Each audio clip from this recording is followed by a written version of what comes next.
कमी हमारी इसलिए रह गई क्योंकि हालांकि ऑपरेशन सैनिक तौर पे बहुत अच्छी तरह प्लान हुआ, एग्जीक्यूट हुआ, लेकिन जो हमने देरी की इंफॉर्मेशन देने की, उससे कई लोगों को, चाहे देश के अंदर हो चाहे विदेश में हो, उन्हें एक मौका मिल गया बिल्कुल हमारे बिल्कुल सर। सैनिक अतिमान ऑपरेशन त्रिपाठी पे जी, सवाल वरिष्ठ करने। पत्रकार हैं आप। ये 2027 का सियासी दंगल आपको किस ओर जाता दिख रहा है? प्रधानमंत्री के आज के दौरे के बाद लग रहा है आपको कि अब 2027 का दंगल दिलचस्प होने वाला है? अनुपम जी, बिल्कुल। आज तो प्रधानमंत्री ने इस बात का आगाज जैसा कर दिया है। आज इस तरह से उन्होंने समाजवादी पार्टी, जो उत्तर प्रदेश में उनकी मुख्य प्रतिद्वंदी पार्टी भारतीय जनता पार्टी की, उस पर जिस तरह से प्रहार किया है और कांग्रेस का नाम तक नहीं लिया उन्होंने, या कांग्रेस को बहुत पीछे रखा, इससे जाहिर है कि समाजवादी पार्टी से लड़ाई की तैयारी भारतीय जनता पार्टी कर चुकी है। और जो इस तरीके से उन्होंने कहा कि साइकिल लेकर भाग जाएंगे, ये सब शब्दावली जाहिर करती है कि चुनावी जनसभा थी जिसमें उन्होंने 20,500 करोड़ रुपए की किसान निधि का भी यहाँ से जारी की। तो कुल मिलाकर के ये राजनीतिक सुगबुगाहट ही नहीं बल्कि पूरी तैयारी है। और धीरे धीरे ऐसी रैलियां, ऐसे प्रोग्राम्स और ऐसी सभाएं देखने को मिलेगी जिनसे जाहिर होगा, पता से स्पष्ट हो जाएगा कि समाजवादी पार्टी और भारतीय जनता पार्टी के बीच किस तरह की लड़ाई होने जा रही है। हीरो मुझे वाजपेयी लगता है जी, प्रधानमंत्री ने सवाल आज ये है जिस कि जिस आक्रामक तरीके अंदाज से में बात कही है, जी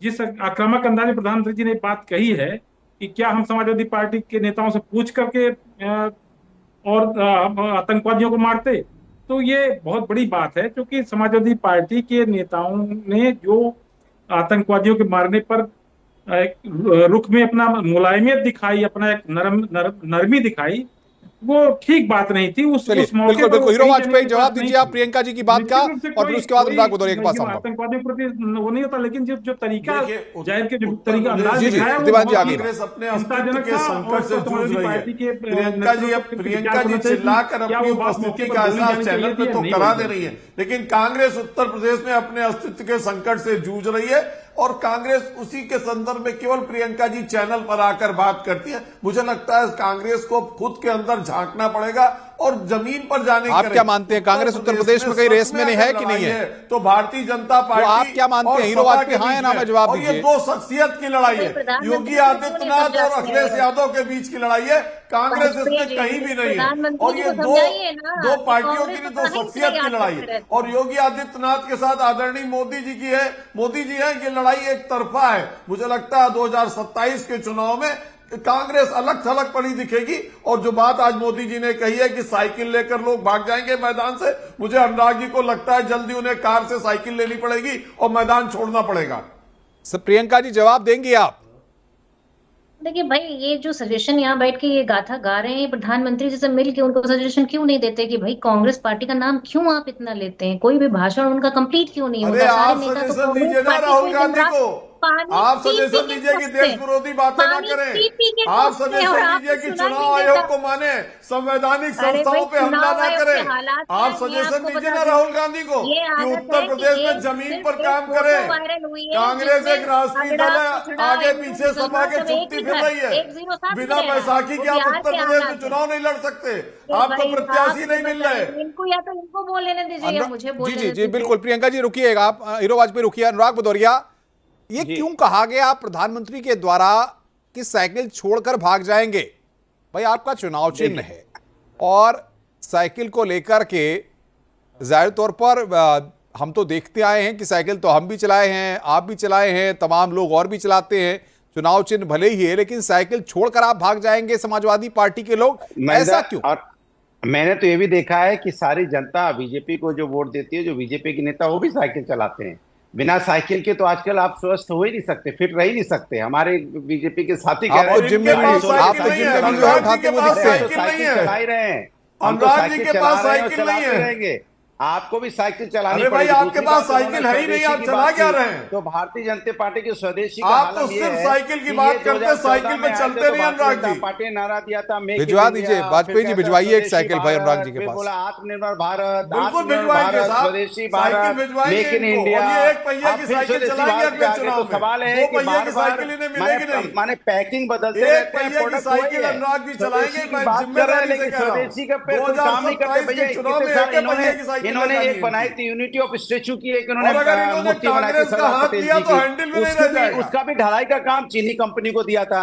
एक इन्होंने बनाई स्टेचू ऑफ इक्वलिटी, संत यहाँ रामानुजाचार्य जी की मूर्ति बनाई, उसमें भी चीन वहां पे चीनी कंपनी उसमें भी काम कर ग्लोबल रही वर्ल्ड थी। है, सवाल पूरा है विश्व कि आप व्यापार यहाँ करेगा। पे यहाँ भारत की स्वदेशी भारत इकॉनमी की तीसरे बात नंबर करते पे हैं तो पहुंच अपने रही है, आप आत्मनिर्भर ऐसे ही भारत की चिल्लाते बात रह करते हैं, जाएंगे मेक इन अनुराग इंडिया जी। की बात करते हैं, ऐसे तो ही आप सिर्फ चिल्लाते बात रहेंगे करेंगे चैनल कि पे। देश के भारत अंदर की में इकॉनमी बूम कर आत्मनिर्भर रही भारत है और होगा आप भी। ये बताते इसलिए रहेंगे अगर कि आत्मनिर्भर चाइना की से बात व्यापार कर करनी लिया, है तो जर्मनी से सबसे व्यापार अच्छा कर लिया, स्टेडियम जापान से व्यापार कर लिया। वर्ल्ड क्लास आज स्टेडियम ग्लोबल वर्ल्ड सेफी व्यापार है, करना आप उसका पड़ेगा। इस्तेमाल क्यों नहीं आपकी करते? तरह आप हल्ला क्यों नहीं बोल वहाँ मैच नहीं करवाते? कि जो क्योंकि घर गाँव खाली में है वो इसलिए घर गाँव हमारा का है, सम्मान नहीं करना चाहते। वो नहीं गाँव चलेगा। देश की आत्मा, हिंदुस्तान की आत्मा गाँव में बसती है। हमने वाजपेयी जी, भव्य ये स्टेडियम अरे बताइए, गांव देश की आज आत्मा मिल पा बसती रही है है भारत बात? में, और भारत में शुरू अरे की तरफ वाजपेयी बढ़ जी, रहा यही है। बता दीजिए, व्यापार आज कर रहा है आज विश्व मिल में पा तीसरे रही है? नंबर की इकॉनमी होने जा रहा है। जापान पीछे भाई रुकिए, आपस में लड़िए मत। प्रियंका जी कुछ कह रही है, प्रियंका जी बताइए, आप अपनी बात रखिए। राकेश जी, ये बताइए, ये जो खाद की समस्या है, ये प्रधानमंत्री जी ने इससे कुछ नहीं बोला। ये तो कह रहे थे पहले खाद के लिए लाइन में लगना पड़ता था, सैफई में आप और क्यों अब नहीं मैच करवा किसान रहे हो? उसको रो बताइए रहा आप। है मैं बेचारा आपसे अरे खाद पूछना के भरपूर चाहता हूँ, लिए। मात्रा में हमारी और खाद आजादी खाद प्रधानमंत्री आप जी का कहाँ कांग्रेस चले में गए? डालिए, किसानों के सुख नहीं जो हुई खत्म बात। होने की कगार पे अरे है। भाई, लेकिन किसानों जनता के में सुख केवल नहीं चैनल छीनते, पकड़ के तो खाद क्यों की नहीं? बात मत करिए, अपनी हमारी पार्टी को सींचने का काम करिए। जनता के विचारों का सम्मान क्यों नहीं उत्तर कर रहा? अरे प्रदेश भाई, में कांग्रेस भाई रुकिए, आप सब रुकिए। रतिमान त्रिपाठी जी जरा समझाइए आप। प्रदेश की जनता और देश की जनता इस वक्त देख रही है, क्या लगता है आपको जो मुकाबला 2027 का है, चारों पांचों दल सबको गिन लेते हैं, हम किसी को क्यों निकालें बाहर? सवाल ये, चाहे चंद्रशेखर जी की पार्टी हो, चाहे बीएसपी हो, चाहे आरएलडी हो, मैं चाहूंगा क्योंकि आप वरिष्ठ पत्रकार हैं, उत्तर प्रदेश का एक लंबा अनुभव रखते हैं, उत्तर प्रदेश में 2027 के सियासी दंगल को किस परिप्रेक्ष्य में देखा जाए, और साथ ही साथ ये बताइए कि कांग्रेस की भूमिका किस नजरिए से, किस पैटर्न पे और कितनी महत्वपूर्ण आप मानते हैं? देखिए, अभी जो इनका गठबंधन है कांग्रेस का और समाजवादी पार्टी का, नहीं करा रही है, वो नहीं उस चाहती गठबंधन के हिसाब से समाजवादी पार्टी, विश्वास बढ़े गांव से, और वहाँ पे टैलेंट समाजवादी निकल के पार्टी आए। तो इसलिए इतना बड़ा भव्य स्टेडियम बना है सैफई गांव में, लेकिन नहीं करवाएंगे मैच वहाँ पे। क्यों नहीं करवाते भाई? क्यों नहीं आप चलाते? आपकी सरकार 8 साल से उत्तर प्रदेश में चल रही है, वहाँ मैचेस क्यों नहीं होने चाहिए? बताइए, गांव के लोग। अनुराग जी एक बार रतिमान त्रिपाठी जी को बोलने दीजिए, आपके पास मौका बहुत है, मेरे पास समय बहुत है, समय लेके आया हूं चर्चा के लिए। अनुराग जी आप बहुत फायर ब्रांड प्रवक्ता हैं भाई, हम गांव की बात करने वाले लोग हैं। इतना एंकर नहीं बोल रहा जितना आप बोल दे रहे हैं। सुन लीजिए अनुराग जी, भाई ऑडियो डाउन करिए, बोलिए रतिमान त्रिपाठी जी।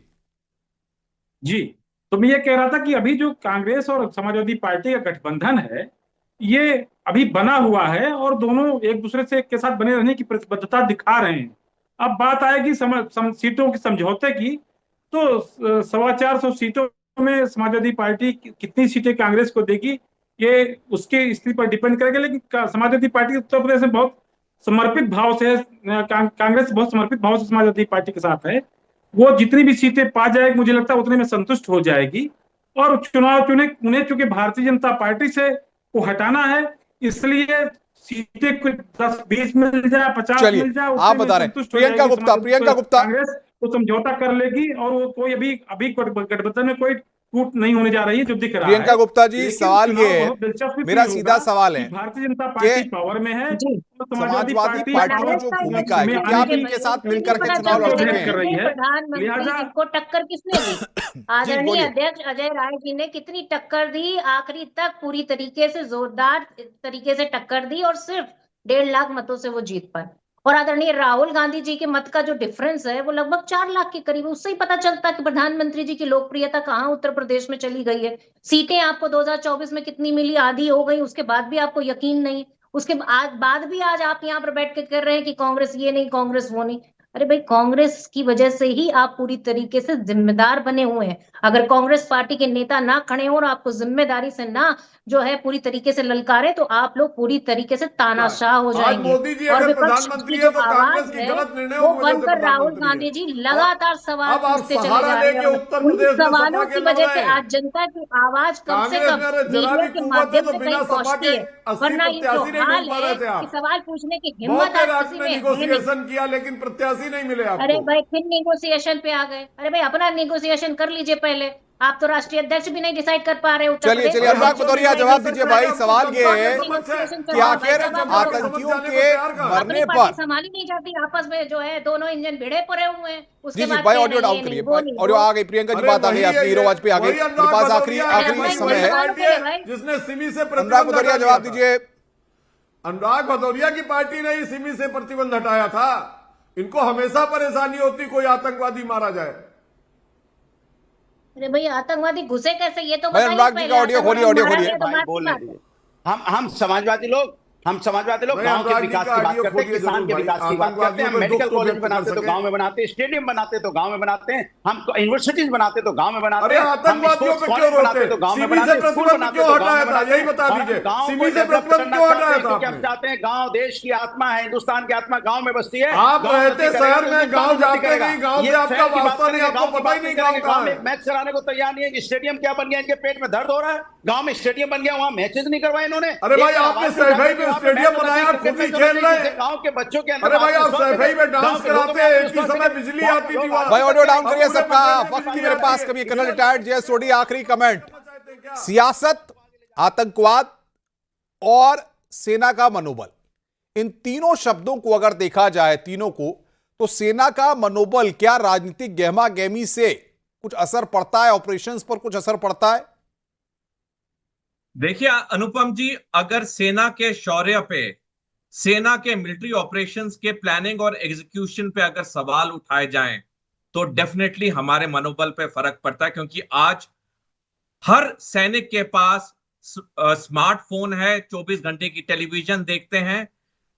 किसी भी राजनीतिक पार्टी को पूरा हक है दूसरी पार्टी से प्रश्न पूछने का, लेकिन सेना के ऊपर उंगली उठाने का, सेना के शौर्य के ऊपर उंगली उठाने का, सवाल पूछते हैं, सेना से नहीं पूछते। सेना हमारी ये शायद मेरी राय में हमारे मनोबल के लिए ठीक नहीं है। वक्त की मेरे पास कमी, आप सबको रोकना होगा। बहुत बहुत शुक्रिया आप सबका हमारे साथ जुड़ने के लिए और बातचीत करने के लिए। सवाल सिर्फ इतना भर नहीं है। देखिए, जनता सबसे बड़ी ताकत है और जनता को ही तय करना है, क्योंकि 22 में भी जनता ने तय किया, 24 में भी जनता ने तय किया और 2027 में भी जनता को तय करना है कि भला प्रदेश का या देश का विकास कौन उनके लिए कर सकता है या किसको वो चुनना चाहती हैं। लेकिन काशी से जो आगाज आज हुआ है, ये उत्तर प्रदेश में अब 2027 के सियासी घमासान तक यूं ही जारी रहेगा और आरोप प्रत्यारोप का दौर भी यूं ही बना रहेगा। ये तस्वीर अपने आप इन हालातों को बयां करती हुई नजर आती है। महाबहस में आज बस इतना ही। आप सबका कार्यक्रम देखने के लिए बहुत बहुत शुक्रिया। नमस्कार।